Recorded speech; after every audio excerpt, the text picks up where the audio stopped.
안녕하십니까. 경영훈수꾼 봉선생입니다.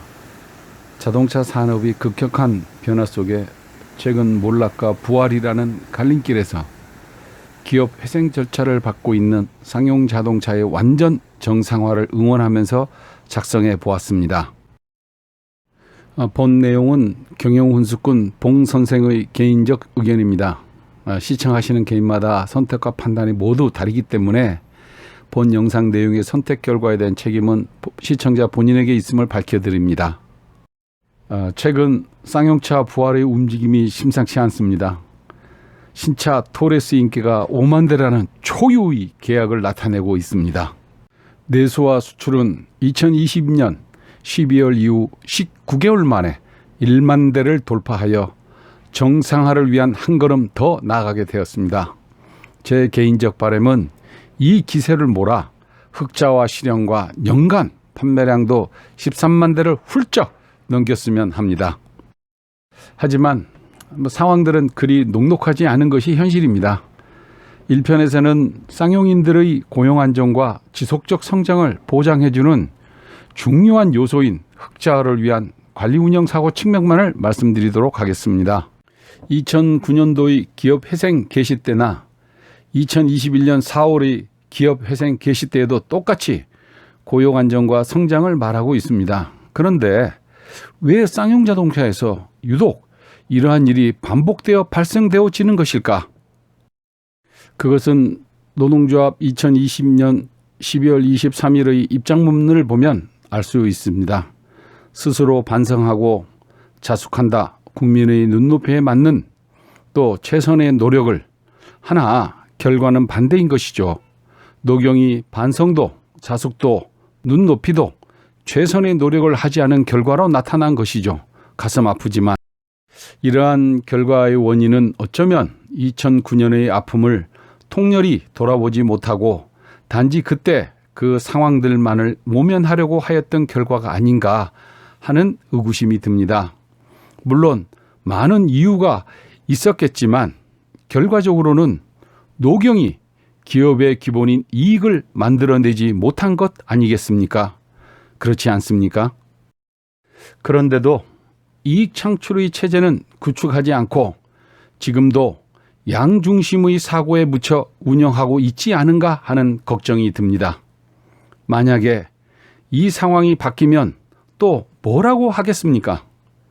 이번 기회에 양도 늘어나는 시점이니 이익이 창출되는 운영체제로 노경이 협력하여 완전히 바꿔놓지 않으면 안 됩니다. 그 이유는 자동차 산업이 내연차 중심에서 친환경차 중심으로 급격히 변하고 있어 코스트의 주도권도 바뀌고 시장 환경의 변화도 복합적 불확실성의 시대에 놓여져 있기 때문에 중단기적으로 대단위의 투자 비용이 발생되게 됩니다. 그 비용들은 어디에서 가져올 것입니까? 쌍용자동차의 2001년부터 21년간의 매출과 영업이익률의 관계를 비교해 보면 문제의 심각성을 알 수 있습니다. 그것은 판매량의 문제가 아닌 이익을 창출해내지 못하는 관리 운영 역량의 문제인 것을 알 수 있습니다. 그런데 왜 이 사실을 회피하려 합니까? 인정하기는 싫겠지만 결과가 그것을 말해주고 있는 것 아니겠습니까? 이익이라는 것은 노경이 함께 만드는 것 아닙니까? 흔히 관리 운영 역량이 높다, 낮다 라고 하는 것은 관리자와 경영자의 역량만을 말하는 것이 아니라 조직 내의 일상적 소통의 질을 얘기하는 것입니다. 관리 운영 역량이라는 것은 노경이 함께 만들어 가는 것이라는 것을 기업들에게 경영 훈수를 제공할 때마다 저는 체험을 통하여 체득하여 왔습니다.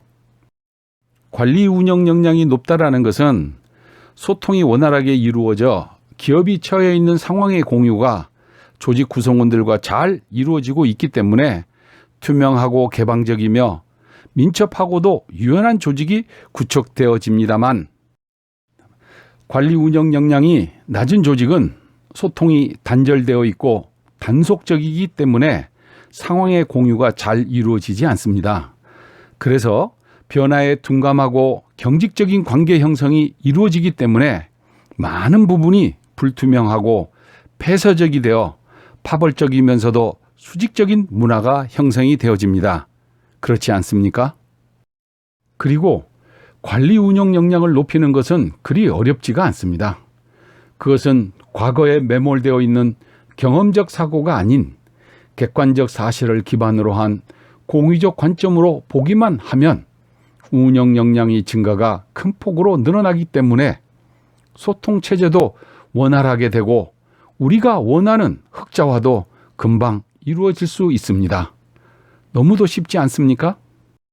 지금 토레스에 대한 고객들의 힘찬 응원에 양적 측면만이 아닌 흑자화로도 대답을 줄 수 있는 신운영 사고로의 변환이 되길 간절히 바라며 저는 이 편에서 쌍용차의 독자적 차별성에 의한 이익 창출이라는 내용으로 찾아뵙겠습니다.